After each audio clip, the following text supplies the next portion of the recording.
This week, we're going to be talking about the Cold War. And when historians talk about the Cold War, they're not just talking about that bipolar global framework that was set up at the end of World War II, but they're also talking about the way in which that kind of foreign policy framework has really impacted domestic policy in the United States. And that's particularly what we'll be talking about this week. So we're going to be talking about how fears of communist espionage really impact American society and culture. There's also an anti-communist movement which really infiltrates American politics. An outright censorship of media is pretty pervasive during the 1950s, especially under the Eisenhower administration. But perhaps the most important aspect of this week's lecture is what scholars have talked about is a concept in American history that originates in the 1950s during Eisenhower America called Consumers Republic. And we'll talk a little bit more about what that means a little bit later in the lecture, but just a quick snapshot of what that entails is that it represents a transformation of citizenship during this era in which a good citizen is reconfigured as a good consumer. Hence, a consumer's republic, a republic made up of consumers, consumer citizens, that is. So first, we'll talk about how American foreign policy at this point really impacts American political culture during the 1950s, particularly during the Nixon and Eisenhower presidencies. But to talk about that, we really need to talk about anti-communism. So anti-communism as a political stance really, you can reach back to the 1920s in the creation of the FBI as a kind of government-sanctioned anti-communist entity.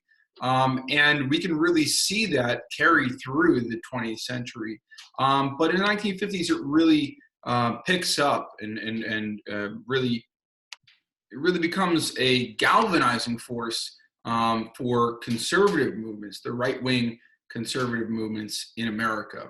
So riding on the tide of this anti-communist politics, Dwight D. Eisenhower and Richard Nixon, vice president, won the presidency overwhelmingly over the Democratic candidates of that year. And following a true conservative platform, the Nixon and Eisenhower administration really sought to reduce the size of governments, as we saw in the former conservative establishment. Also, to reduce the size of the federal government and increase power of state government as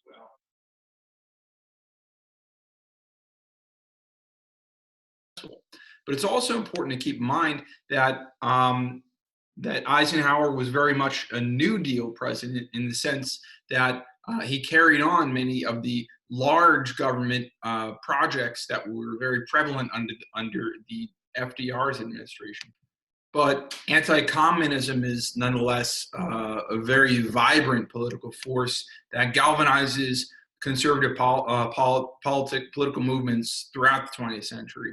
So we'll see Ronald Reagan, who was also another ardent anti-communist politician during this time, really increase his political support through the 1960s, through the 1970s, until he's ultimately elected president in 1980. But in Eisenhower America in the 1950s, we were still living, citizens were still experiencing a kind of New Deal era politics, as we'll see. For example, the Eisenhower administration preserved many New Deal agencies and programs such as agricultural subsidies. They continued and actually expanded the Social Security benefits and the Tennessee Valley Authority, which was initiated in the 1930s under FDR. Also, increased expansion of federal housing authorities throughout the country, as well as Department of Health, Education, and Welfare. But the big difference between the New Deal policies under FDR and Truman and then the New Deal policies that were continued under the Eisenhower administration were that these policies and programs were reconstrued. Yes, they were helping and expanding this idea of citizenship, but they were being reconstrued as a kind of national security imperative. And I mean a national security imperative in two senses, okay? So first of all, the optics, okay?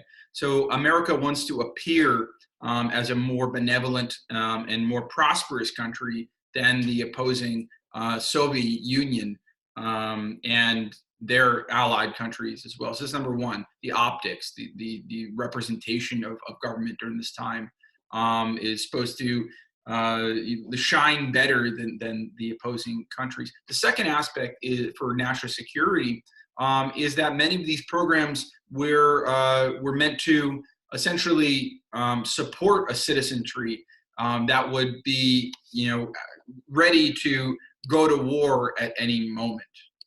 So, for example, the Federal Highway Act. Yes, it was a huge government, federal government program, but the underlying idea here is that number one, the Federal Highway Act is going to, connect many markets between states. Yes, so it's going to boost commerce and boost American affluence in that way. But also, and this is something that Eisenhower learned from his campaign in World War I in Europe, is that he saw the extensive highway network that the Nazis had built in Germany. And one of the things that the Nazis realized was that, yes, that these highway systems would connect markets across their country and across their empire, but also it would be very strategically important, military strategically important, to connect military bases and installations. So yes, these highways would serve to transport goods and people, but also if America was going to go to war with Soviet Union, which at that point was a very real possibility, that these highways also serve to transport weapons, soldiers, and supplies to support that war effort.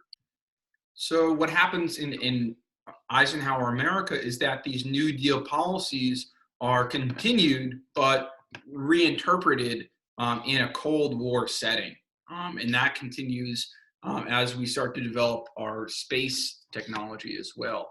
I just want to stop here on a map of this Interstate Highway Act. And to be clear, it's called the National System of Interstate and Defense Highways. Which is reflecting that dual purpose. Yes, these highways are supposed to connect these major marketplaces. Like look at where Chicago is. Look at the major metropolitan areas of the country. And it's kind of similar to the maps we saw in the beginning of the semester of the development of railway technology and linking all these major metropolitan areas. So yes, it's linking these markets, but also it's serving a national defense initiative within this Cold War framework. We can also think about the development of the American space program as a kind of continuation and reinterpretation of New Deal style programs. So 1958, the NASA, National Aeronautics and Space Administration, is founded primarily under the leadership of ex-German physicists, like, for example, Wernher von Braun, who was first famous for developing essentially guided missiles that Germany used to attack London and other enemies during World War I. Wernher von Braun comes to America after World War II and is asked to head up the National Aeronautics and Space Administration because America realized that the rocketry technology that the Germans had really improved and developed in a big way in terms of using rocketry for weapons could also be used for propelling people into space. So developing satellite technology was also important as well. This became known as the space race, right? So people know about the space race in terms of like this competition between the Eastern countries and Western countries, primarily United States and Soviet Union. But it becomes a national strategic importance. And just because of the grand scale of this large endeavor, it is still considered part of this New Deal style program. And there's the real goal of this program, at least for the Americans primarily, is again a national strategic importance. So if America can have satellites in orbit around the Earth, it's in a better position to essentially combat and dominate the Soviet Union through military means, but also commercial means as well. So by the end of the 1960s and the early 1970s, you have the development of actually satellite communications, right? So that's another aspect in which all of these government programs are contributing to a greater American affluence and power in opposition to the Soviet Union during this time. You can't really talk about the space race in American culture without talking about the type of American foreign policy that Eisenhower and later Nixon was espousing during this time. And essentially the teeth of that foreign policy lay in nuclear deterrence, this policy of nuclear deterrence. So that means that American scientists, but also Russian scientists, are developing nuclear technology as a way, not necessarily with the intent of using these nuclear weapons, but in demonstrating the proliferation of nuclear weapons on either side as a kind of deterrence. So it's like saying, I have more weapons than you, I have more nuclear weapons than you, and even though if we both use those nuclear weapons, we probably will die. I still have more, and so I can kill you faster then you can kill me, essentially. And this is what was known as nuclear deterrence during this time. And this is really, again, the teeth of American foreign policy during the Cold War. And this kind of foreign policy is really encapsulated in a speech that then Vice President Richard Nixon gave, in which he declared that rather than let the communists nibble us to death over over the world in little wars, remember those proxy wars that are going to emerge. We'll talk about that in a minute. We will rely on massive mobile retaliation. That massive mobile retaliation really meant fitting large aircraft, like, for example, the B-52 bombers on this screen, fitting them with nuclear weapons and flying them around the world, so that at any time the United States could threaten and use nuclear weapons against the Soviet Union during this time. So whether or not they were ready to use those nuclear weapons or not, it still is this process of nuclear deterrence that the Eisenhower administration espoused, and that later continued through the Kennedy, LBJ, and even into the early aspects of the Nixon administration in the 1960s, late 1960s. The Eisenhower administration really established American foreign policy initiatives during the Cold War that followed for several administrations later on. So the Eisenhower administration established this new look policy in which the government was going to reduce the size of the army after World War II, develop tactical nuclear weapons replacing the size of the army, build up strategic air power, and also employing nuclear weapons throughout the world, especially in places where Soviets were trying to expand their power as well.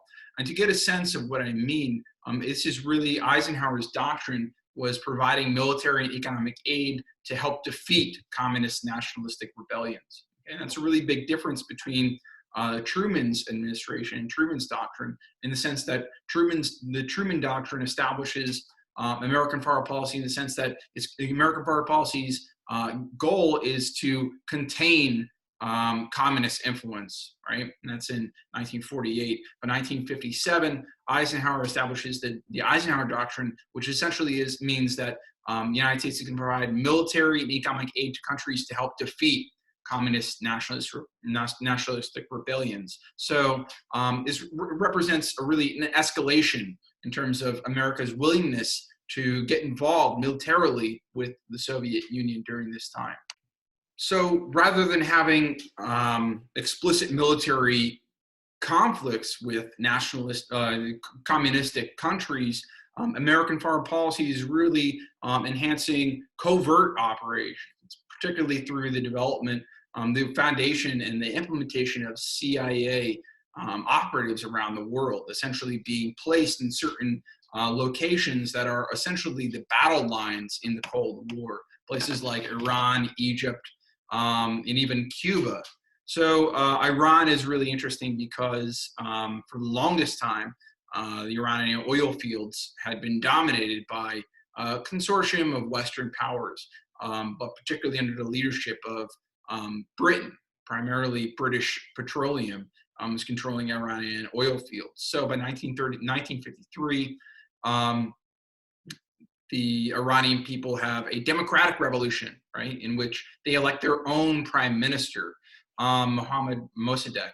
So Mohammad Mossadegh, who is featured in the very right corner, the balding man, it kind of looks like uh, a vampire in some ways, but nonetheless, he represents the apex of democracy in Iran during the 1950s, in which Mossadegh is elected prime minister, and his first initiative is to nationalize the oil fields, essentially take control of the Iranian oil fields, take control away from British Petroleum.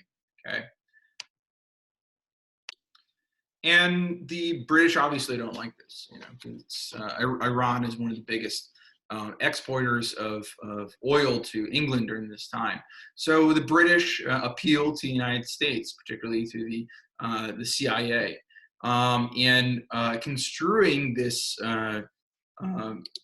democratic revolution in Iran as a kind of it has potentials of becoming communist in certain ways, especially when the prime minister wants to nationalize an oil field and take control of the oil field away from BP during this time. So America comes in on the side of BP, particularly the British government during this time, and the CIA stage a coup in Iran, and this is typical of what the CIA is doing globally during this time in Iran and Egypt and even in Cuba. Later on, we'll talk about it in terms of Vietnam. That's going to be its own lecture. But in Iran, essentially what happens is the CIA comes in, stages a coup in which Mossadegh is deposed and jailed for a certain amount of time. And then the CIA comes in and it props up its own puppet government in electing an official known as Raza Shah, right? And critical because Raza Shah does not nationalize the Iranian oil fields. In fact, gives control, even more control to Western influence. But also, it's important because now with Raza Shah in power in Iran during the 1950s, you have Americans and the Western powers have essentially a foothold in a very vital part of the world, especially a part of the world that is situated not only between the Western and Eastern spheres of influence, but in a place that is incredibly rich in natural resources, particularly of oil. So what happens in Iran in the 1950s is indicative of pretty much what happens in many proxy wars that take place through the second half of the 20th century. In Egypt, as you talked about, in Cuba, and it's also in parts of Korea and Vietnam. And so this is what the Cold War looks like, right, in terms of military strategic importance, to varying degrees of success during this time. While throughout the Eisenhower administration, the United States is erecting and supporting proxy wars around the world, Asia is really the focal point of American foreign policy during this time because China had just, by the end of the 1940s, had successfully deposed its democratic government in favor for a communist government, right? So by this time, it was fearful that Soviet influence was expanding into China. It was unclear what kind of government, what kind of society China would look like by the end of the 1950s. And big fear was that Soviet influence was expanding exponentially throughout Asia. And so this is why Asia was really the focal point of American foreign policy through the Cold War for these reasons. And that brings us to Vietnam. So Vietnam, we think of the war in Vietnam as taking place in the 1950s, but really the war in Vietnam had been taking place really since the turn of the century.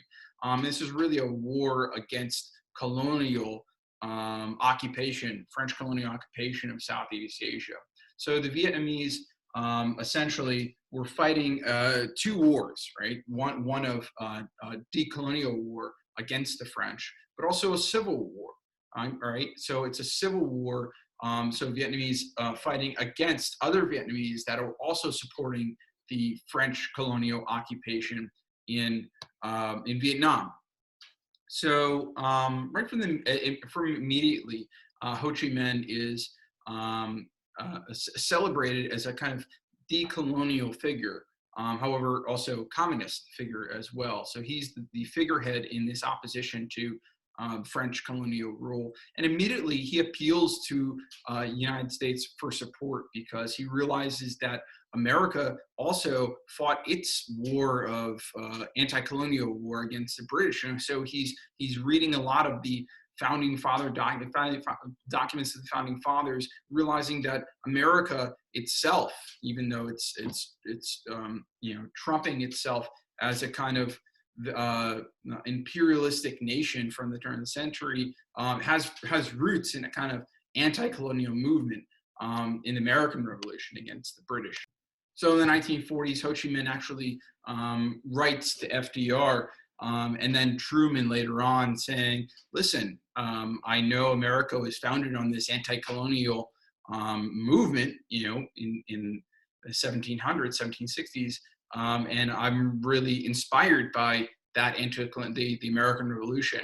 Would you be willing to support our own revolution, our own revolution against this imperial force that has been dominating our country for decades and almost a century? And FDR is unwilling to support Ho Chi Minh, partly because America is heavily involved with the war, World War II, and also FDR's health was rapidly failing at that point. But according to the Truman Doctrine, of course, no, we're not going to be supporting any kind of revolution that could be construed in any way as communistic, right? So we're trying to contain communism in Truman Doctrine. But then we get to the Eisenhower Doctrine. So we're actively supporting countries that are fighting wars against communists. Of course, we're not going to fight the Ho Chi Minh, but rather we're going to dispatch American advisors and actually support the French military, because this war is a war between quote unquote democratic country and communist influence in Vietnam. So that by 1954, the United States is not only sending military advisors to support the French military against this revolution, but ends up essentially paying for 78% of the French military expenditures in Vietnam in attempting to suppress this rebellion. Ultimately, by 1954 in May, in the Battle of Dien Bien Phu, the French Empire, colonial empire in Vietnam falls, right? So it essentially creates this vacuum in which America attempts to assert itself more explicitly in military terms than ever before in this war, seemingly against the spread of Soviet influence in Vietnam. But we're going to table our conversation about Vietnam for another lecture in which we'll actually be talking about this topic in depth. But for now, this American influence, increasing American influence in this Vietnamese revolution is really representative of the apex of American involvement in terms of these proxy wars against the Soviet Union during the 1950s and 1960s later on. But now we're going to transition away from American foreign policy to its impact on domestic society and culture in America. So to talk about that, we really need to talk about this idea of the American dream. So what is the American dream? So American dream is this conception of an ideal American life in the post-World War II era, right, after World War II, in which the ideal American life entailed having a secure job, a well-paying job, having a family, presumably a heteronormative family unit, having property, presumably, again, suburban house. And we talked a little bit about the repercussions, but the New Deal era particularly with regard to the Federal Housing Administration, which creates pretty secure mortgages and really favorable interest rates for mortgages for many white Americans. But again, what happens to non-white Americans? We'll talk about that a little bit later in the semester. So a job, a family, property, but also finally an automobile, presumably a car, which would be used on the highway system, which was being created during that time.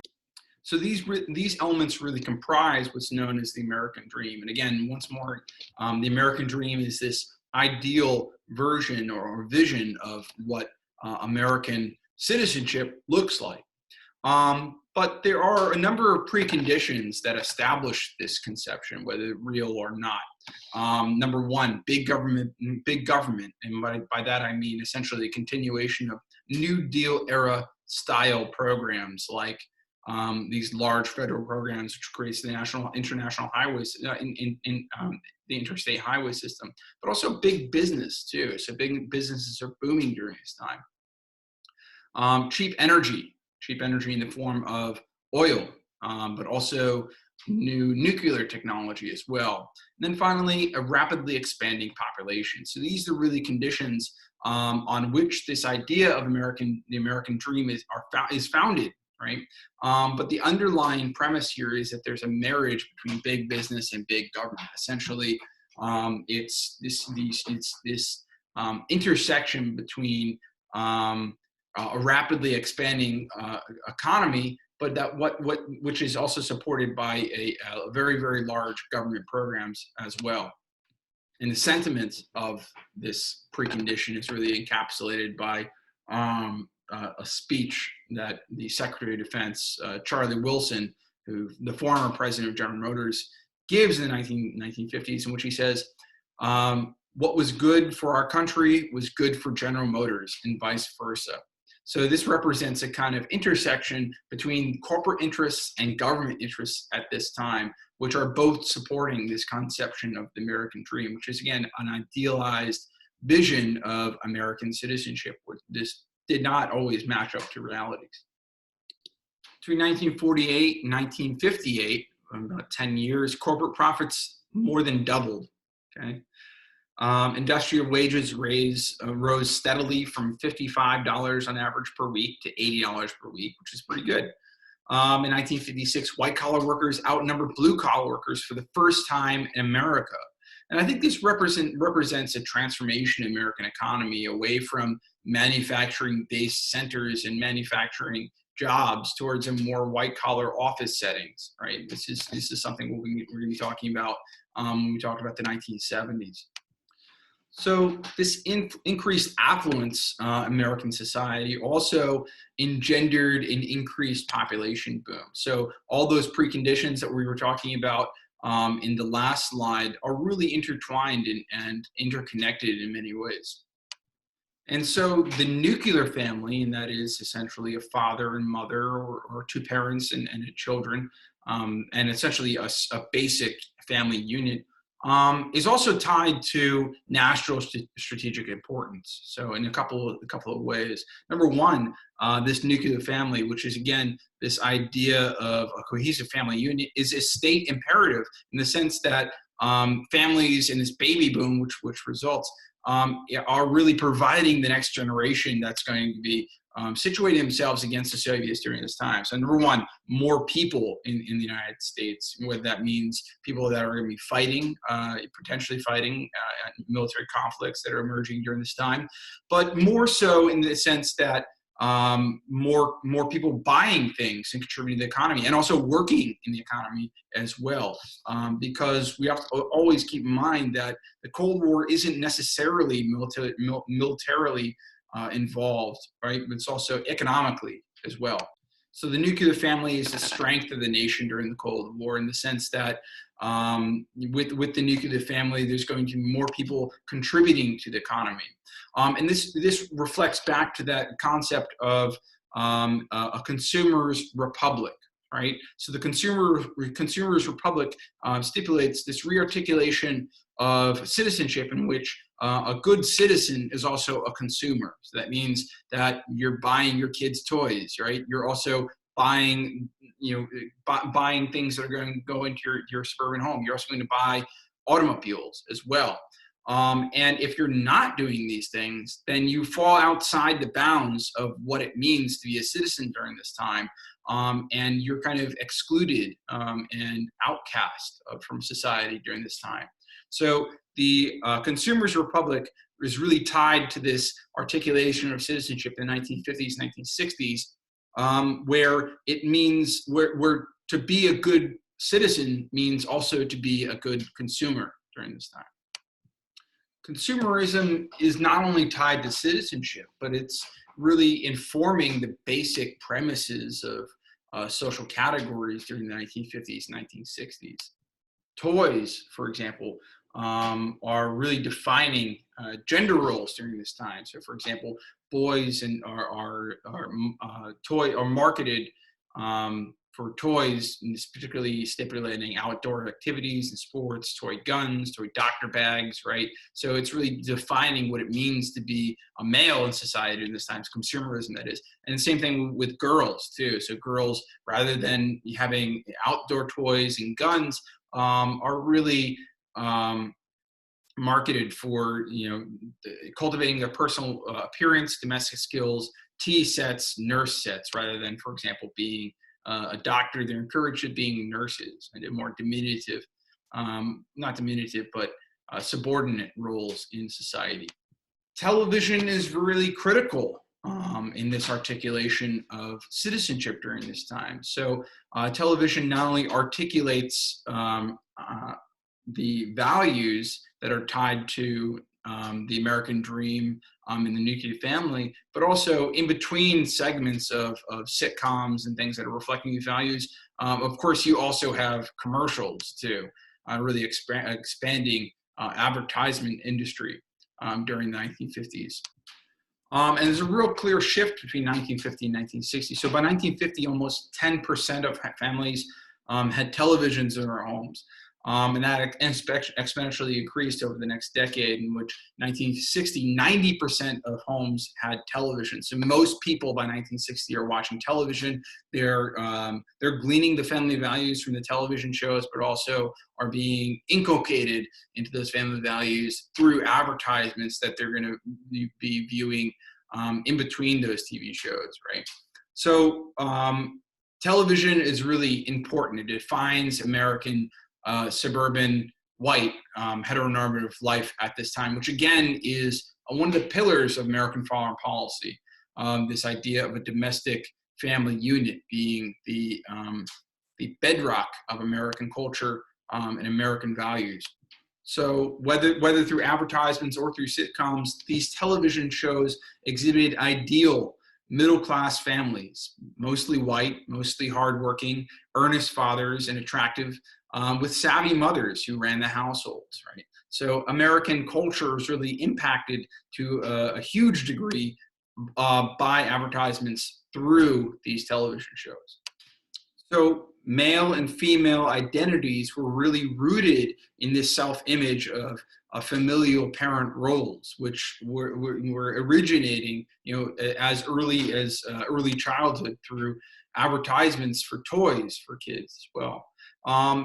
Historians, however, have looked back at this era in American history, realizing that this traditional family image is really only a media construction, right? So looking back at this time with a critical eye towards media and the way in which media is constructing these social categories, and that this ideal vision of American family is really a figment of our imagination, and that what actually is happening is that media is controlling American society, and that it is also enhancing and supporting patriarchy and domestic abuse as well.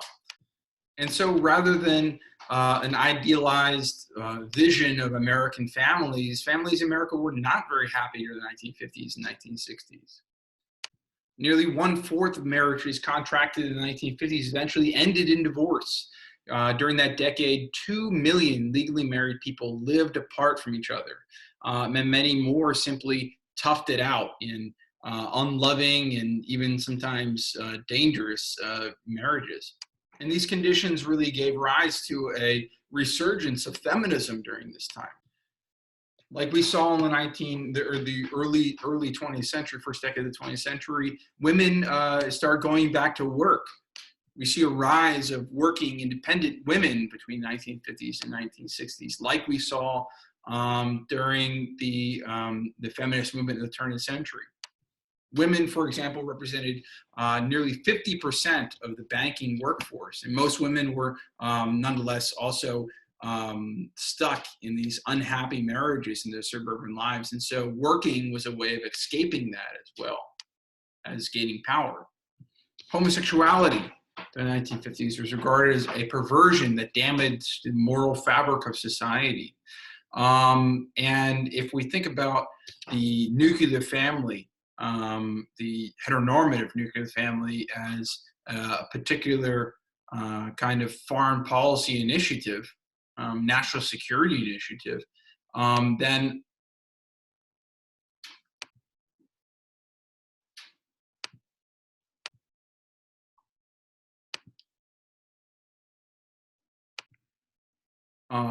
Eisenhower barred openly gay individuals from serving in federal jobs, but also in state and local municipalities. You also see a crackdown on forms of gay culture, particularly crackdowns on gay and lesbian bars, and also the names of openly gay people advertised in local media as a way of stigmatizing gay culture and gay people during this time. Nonetheless, that increasingly open and gay subculture really subverted American Eisenhower society, particularly in cities. So gay culture, while it's being, while the government is cracking down on gay culture, it's also actually thriving in cities during this time as well. But in the suburbs, where it's a very controlled environment, it's being repressed. Now, I want you to think about this in terms of some of the foundational concepts that we discussed in the very first lecture we had this semester. And those two foundational concepts are structure and agency. So if the structure at this time, in this discussion at least, is this heteronormative family unit in terms of the American dream and the nuclear family, then perhaps we can think about the agency in terms of the social groups that are resisting this government-imposed imperative, and it's really construed as a national policy imperative. So the gay subculture in American cities is really part of the agency pushing against that structure of a government-imposed family ideal. But also the emergence of a violent or a very vibrant youth culture during this time, thought to be galvanized by rock and roll, is also another form of resistance to this structure. During the 1950s, you have the proliferation of popular culture that's really celebrating violent gang culture, youth gang culture in the suburbs, but also as it relates to the cities as well. To suburban middle-class parents, the violent crime associated with inner-city gangs was not the primary concern, but rather it was the behavior of their own teens, as it seemed to flaunt traditional values and behavior. And so in this way, it represents a kind of resistance to that kind of family value initiative that the government is supporting in this way during this time. So you have a whole generation of Americans, particularly white Americans, that are rejecting these conservative suburban family values that are supported by the government, and instead associating them with themselves with these violent or gang archetypes in American culture. But we have to keep in mind that this is all part of this global Cold War framework. It's imperative that the government is supporting and popularizing family values as an opposition to the Soviet Union during this time. So youth culture is in this way resisting that structure and in their own way creating a kind of alternative citizenship through subcultures in this time.